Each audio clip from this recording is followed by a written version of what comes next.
So today we are having a topic of class 11 commerce accountancy subject. The topic is bank reconciliation statement. So the very first thing about this chapter is the meaning of bank reconciliation statement. That what do you mean by this proper term, that is bank reconciliation and the statement part. Okay. So class, in this particular chapter, first of all we need to go through is about the cash transactions. Cash transactions. Now you all are aware that what is the meaning of cash transactions. The transactions which are made on cash basis. Cash basis means we are doing the payment of these transactions. The transactions are not on credit basis. These are cash transactions, that means the payment has been done. Now whenever we are talking about the cash transactions, the payment can be made by either by cash and it can be through a check.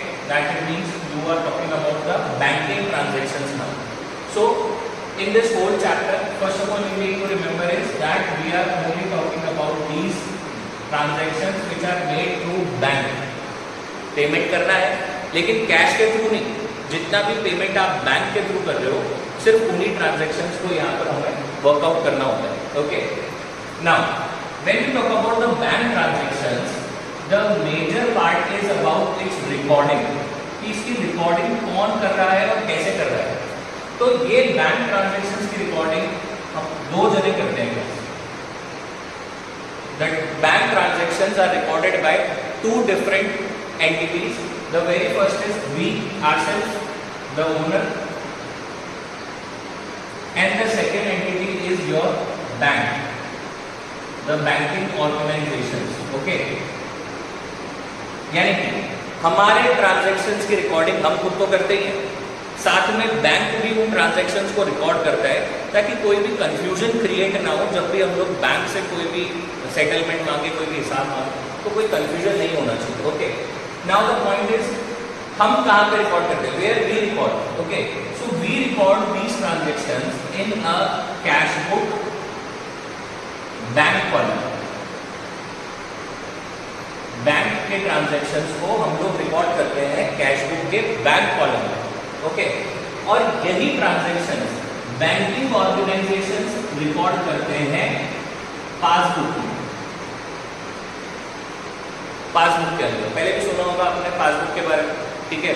आपके father हैं जो business करते हैं, आपने देखा होगा कि वो जितने भी ट्रांजैक्शंस बैंक के थ्रू करते हैं वो उसकी एंट्री करवाने चाहते हैं. डायरी होती है जिसके अंदर एंट्री करवाते हैं और बैंक के सभी ट्रांजैक्शंस को उसमें रिकॉर्ड करते हैं ताकि टाइम टू टाइम चेक करते रहते हैं कि बैलेंस कितना है, कहाँ पेमेंट हुआ, कहाँ पे क्या है. ठीक है. So basically now we are having two different books with us. The first is your cash book where we ourselves are recording the transactions, and the second one is the passbook where the banking organizations are recording the transactions. Okay. Now the major point is कि transaction तो same है, यहाँ पर भी वही transaction की recording हो रही है और यहाँ पर भी उसी ट्रांजैक्शन की रिकॉर्डिंग हो रही है.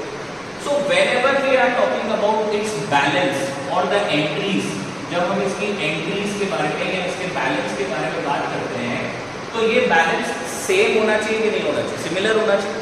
भाई कैश बुक में भी वही ट्रांजैक्शन रिकॉर्ड हो रहा है और पासबुक में भी वही ट्रांजैक्शन रिकॉर्ड हो रहा है. तो इसका जो एंट्रीज हो रही है, इसमें जो बैलेंस हम लोग देख रहे हैं, जो क्लोजिंग बैलेंस आ रहा है, वो सिमिलर होना चाहिए. यस और no.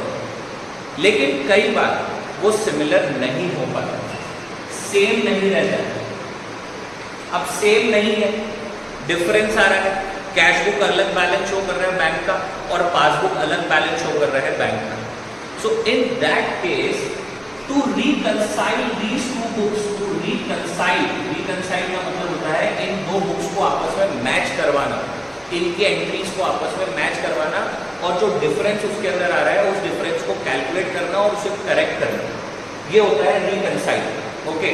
So to reconcile the balance of your cash book bank column as well as your passbook, we prepare a statement. हम लोग एक सेपरेट स्टेटमेंट बनाते हैं और उसी स्टेटमेंट को बोला जाता है your bank reconciliation statement. This is all about the meaning. That is, एक बार और रिपीट कर दूंगा, to reconcile the entries and the balances of your cash book bank column as well as your passbook, we prepare a separate statement, and that statement is termed as your bank reconciliation statement. ठीक है, ये इसका meaning हो गया. Now let's talk about how we are going to prepare this statement. कैसे हम लोग इस स्टेटमेंट को बनाते हैं? I have a question, sir. Who prepares this bank reconciliation statement? We prepare. Either the owner will going to prepare or your accountant will going to prepare. Okay. Banking organizations do not have anything regarding this statement. Only the owner will be preparing the statement. Okay. Now, what will be the format? The format is very basic and very simple. You will be having one column for particulars, and then there will be two columns for amount. One will be the positive column and the second one will be the negative column. Okay. So this is a very basic format for your bank reconciliation statement. Now let's talk about the transaction or the entries you will be requiring. So the very first entry, and which is the most important entry, is related to your opening balance. Opening balance. ये सबसे पहली entry है जो आपको अपने bank reconciliation statement में करनी है. ठीक है. नाउ लेट्स टॉक अबाउट कि ये ओपनिंग बैलेंस में क्या क्या ऑप्शंस हमारे पास में अवेलेबल होते हैं. So class, this opening balance is further divided into two different categories. The very first is your favourable balance, favourable balance, and the second one is your unfavourable balance. Favorable balance and unfavorable balance. Terms are very simple. Favorable balance means positive balance and unfavorable balance means negative balance. अब यहाँ पे पहले से बात कर चुके हैं कि यहाँ पे हमारे पास में दो बुक्स हैं. एक तो कैश बुक का बैंक कॉलम है और एक हमारे पास में पासबुक है. तो जो बैलेंसेस दे रखे होते हैं वो इन दोनों ही बुक्स में से हमें दिए जा सकते हैं. Now we have to decide that which balance of which book will be considered as favorable and as unfavorable. Okay, so it is very simple, class. First of all, debit balance as per cash book. Debit balance as per cash book. This will be considered as your favorable balance. Now, what is the reason? What is the logic behind this? देखिए, जो balance है वो cash book का balance है और आपके bank column का balance है. ठीक है. कैश बुक कौन बना रहा है? हम बना रहे हैं. The owner himself is preparing the cash book. Yes और no? And the bank column in it. और वो जो बैंक कॉलम के अंदर एंट्रीज की जा रही है, आपके बैंक अकाउंट की जो एंट्रीज की जा रही है, वो बैंक अकाउंट आपके लिए क्या है? आपके लिए वो बैंक कॉलम एक असेट है. ठीक है. और असेट का बाय डिफॉल्ट नेचर क्या होता है हमारे पास? डेबिट होता है.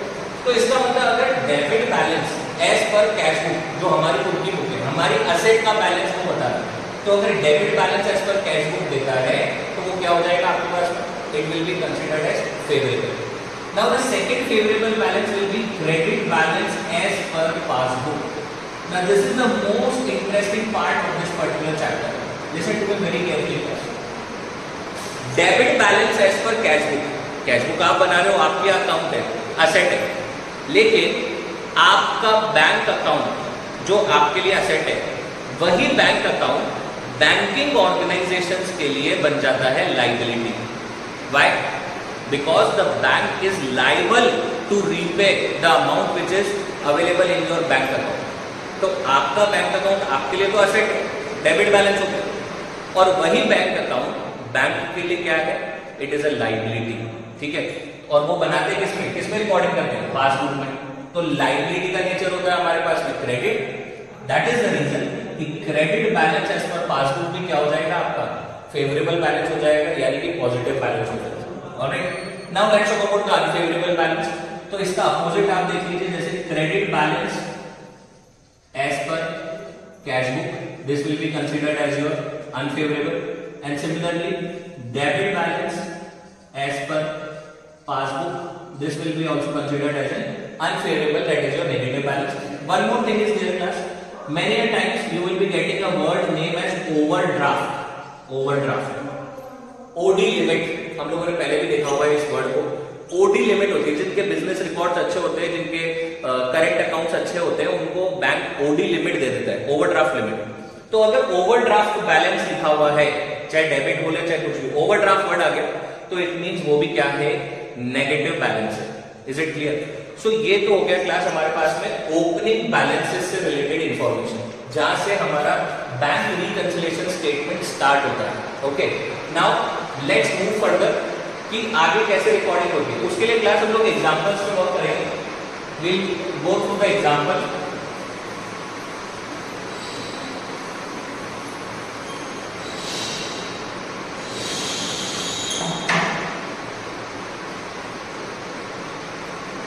सपोज बोलता है first transaction is debit balance as per cash book is ₹20,000। उसके बाद में बोलता है cheque issued for ₹5,000 but not get presented. Check issued for ₹5,000 but not get presented। और थर्ड ट्रांजेक्शन बोलता है bank charges ₹500 not intimated। So these are few transactions जिसकी वजह से हमारे पास में कुछ डिफरेंसेस आ रहे हैं पासबुक में और हमारी कैश बुक में। और now we have to solve it. So the very first step is you need to prepare your format. सबसे पहले क्या काम करोगे? You need to prepare your format, a basic format, particulars, plus and minus. Second step you need to start with your opening balance. तो opening balance में आपको दो चीजें देखनी है। पहला, ओपनिंग बैलेंस कैश बुक का है या पासबुक का है, और दूसरा फेवरेबल है या अनफेवरेबल है। तो यहाँ पे देखिएगा हमें डेबिट बैलेंस दिया हुआ है और हमें कैश बुक का बैलेंस दिया हुआ है। डेबिट बैलेंस है और कैश बुक का है। तो अभी हमने देखा कैश बुक मतलब असेट, बैंक कॉलम, ठीक है, हम बना रहे ओनर, और डेबिट तो फेवरेबल हो जाएगा। तो यहाँ पे आ जाएगा आपके पास में debit balance as per cash book, debit balance as per cash book and the amount will be ₹20,000। Positive था तो पॉजिटिव वाले कॉलम में अमाउंट लिख दिया, debit balance as per cash book ₹20,000। Now for dealing with these further transactions, यहाँ पे आपको एक कॉमन फैक्टर का वर्क करना है, उसको ध्यान में रखना है, वो सुन लीजिए। देखिए, अगर हमें ओपनिंग बैलेंस कैश बुक का दिया हुआ है, ध्यान से सुनना, अगर ओपनिंग बैलेंस कैश बुक का दिया हुआ है तो हम इन ट्रांजैक्शंस के इंपैक्ट को देखेंगे कि पासबुक पर क्या इंपैक्ट आया होगा। ऑब्वियस ही बात है, आपको अगर कैश बुक का बैलेंस है तो आप उसको मैच किससे करवाओगे? पासबुक से। अपोजिट वाली चीज से तो मैच करवाना होगा, तभी you will be getting the solution, yes और नो।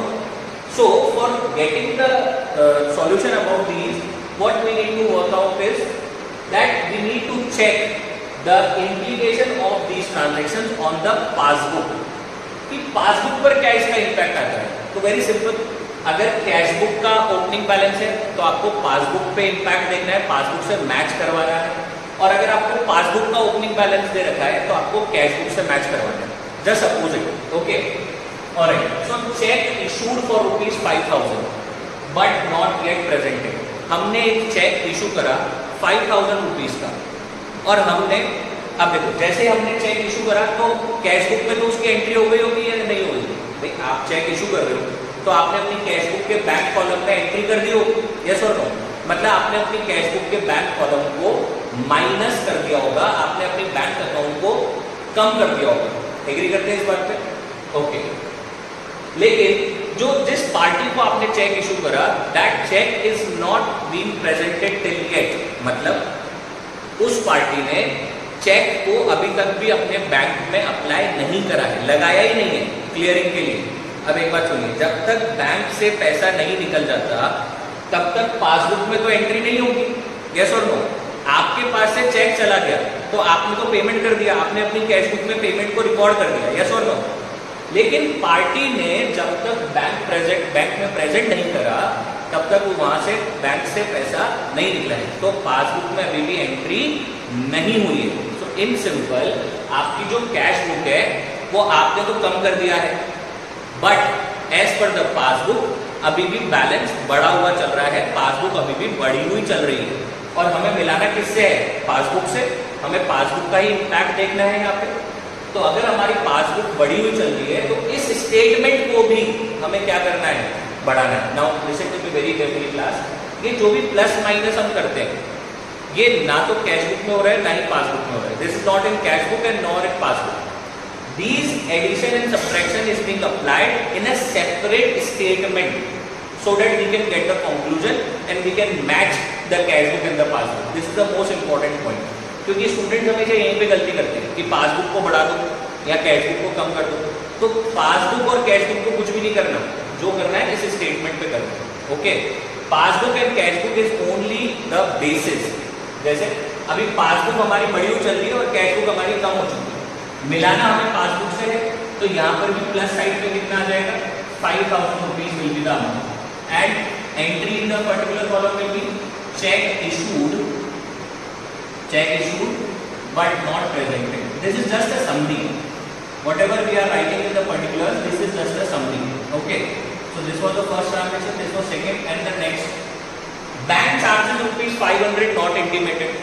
बैंक ने बैंक चार्जेस ले लिए तो बैंक हमें बताता नहीं है, हमारे अकाउंट में से डायरेक्ट विड्रॉ हो जाता है। बैंक है तो अथॉरिटीज कि वो हमारे अकाउंट में से बैंक चार्जेस का अमाउंट निकाल सकते हैं। तो बैंक ने 500 रुपीज निकाल लिए।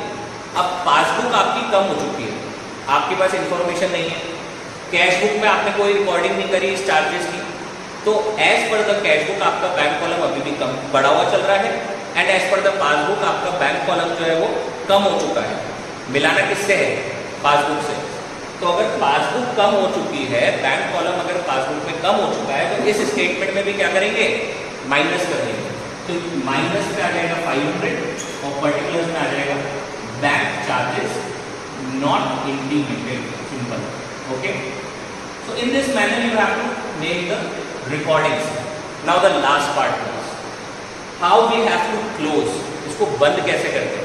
This is the most important part of this chapter. Okay, देखिए पहले टोटल्स ले लेंगे। यहाँ का टोटल आ रहा है क्लास हमारे पास में 25,000 पॉजिटिव साइड में, और यहाँ का टोटल आ रहा है हमारे पास में 500। सिंपल है। इसके बाद में डिफरेंस, जहाँ ज्यादा टोटल है वहां लिखेंगे। तो डिफरेंस आ रहा है 24,500 और ज्यादा किधर है? प्लस वाली साइड। तो यहाँ पे प्लस वाली साइड पे लिख देंगे 24,500।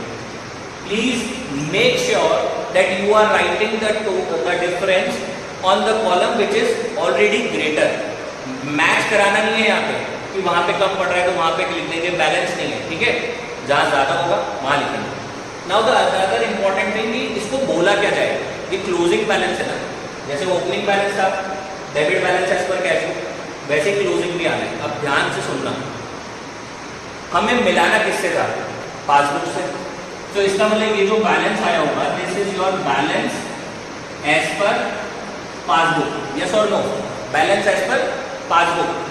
अब ये फेवरेबल है अनफेवरेबल? तो देखो पासबुक का बैलेंस है, पॉजिटिव में लिखा हुआ है, तो पासबुक का फेवरेबल बैलेंस कौन सा होता है? क्रेडिट होता है, डेबिट होता है? क्रेडिट। तो यहाँ पे आप वर्ड लगा दो credit balance. Simple, you will get the answer. Is it clear class? Okay, so that is all for today. Thank you.